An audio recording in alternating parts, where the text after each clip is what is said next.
प्रिय बच्चों, जैसा कि 11 में मैंने कवक के संदर्भ में चर्चा की थी, उसी क्रम में रोगजनक कवक डिसीज कॉजिंग फंजाई, जिसमें पादप रोग और मानव रोग के संदर्भ में चर्चा करनी है। जैसा कि ये सारणी देख रहे हैं आप, इस सारणी में मैंने पादप रोगों के संदर्भ में चर्चा की है। ये पादप रोग जो पौधों में, प्लांट्स में जो डिसीज पैदा करते हैं और उस डिसीज के कारण वो पौधे समय पर किसी न किसी रोग से ग्रसित हो जाते हैं। उस रोगों में जो ग्रसित होने का जो कारण है वो कुछ कवक जनक रोगों का कारण बनता है। उसमें पहली बात आती है आलू की विलंबित बीमारी, जिसे हम कह सकते हैं कि पछेती रोग। उस पछेती रोग में जो रोग का जनक कवक है फाइटोफथोरा इन्फेस्टेंस कवक के द्वारा ये बीमारी होती है। उसी क्रम में क्रूसीफेरी कुल के पौधों का श्वेतकृष्ट या श्वेतकिष्ट जो एल्ब्यूगो कैंडिडा रोग कवक का कारक होता है जनक के रूप में। तीसरी बात करते हैं राई में इरगट जो क्ले बिसेप्स पक्यूरिया के द्वारा कवक जनक रोग फैलता है।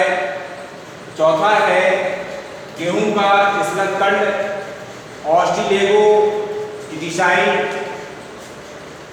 पांचवा गन्ने का लाल विगलन पॉलिटोट्राइकम फेलकैटम। गेहूं का काला कृष्ण पक्सीनिया ग्रेविनिस इटिसाइन। आलू या टमाटर की प्रगामी अन्नमारी अल्टनेरिया सोलेनाई। ये विभिन्न प्रकार के जो रोगजनक कवक हैं जिनसे रोगों का प्रभाव इन पादप प्लांट्स में पड़ता है। और मानव जनक के संदर्भ में, मानव रोगों में हम बात करते हैं दाढ़ी या बालों में त्वचा का एक कह सकते हैं त्वचा कवकाटी के संदर्भ में बहुत सारे कान के हैं, मुख में हैं, जीभ में हैं। विभिन्न प्रकार के जो रोग हैं जो मानव पर प्रभावी करते हैं, मानव पर प्रभावी होते हैं, उसमें भी है। और इसी से जुड़ा हुआ है सैक, जिसे हम कहते हैं लाइकेन।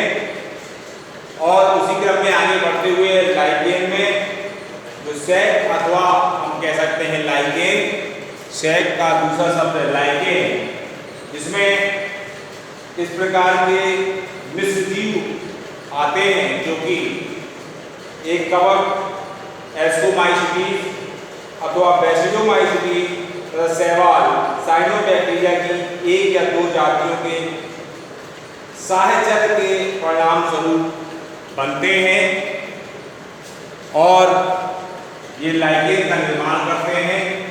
जो सामान्यतः कवक लाइकेन के कवक घटक को माइकोबाइटम तथा शैवाल घटक को फाइगोबायन कहते हैं। ये दोनों घटक परस्पर इस प्रकार रहते हैं कि इनका जो सूकाय होता है, थैलस होता है, सूकाय थैलस, इस थैलस में बना लेते हैं और जो एक ही जीवधारी की तरह व्यवहार करते रहते हैं, जिन्हें हम लाइकेन्स कहते हैं। और ये धीमी धीमी वृद्धि करते रहते हैं और ये सर्वत्र सर्वत्र अवस्था में पाए जाते हैं, सर्वत्र अवस्था में मिलते हैं। और सामान्यतः हम बात करते हैं लाइकेनों के प्रकार में, जो शारीरिक संरचना की दृष्टि से लाइकेन 3 प्रकार के, क्रस्टोस, पॉलियोस और फ्रूटिकोस, ये 3 प्रकार के लाइकेन हैं, जिसकी चर्चा मैं चित्रों के माध्यम से नेक्स्ट टर्न पर करूंगा इस लाइकेन की। Thank you.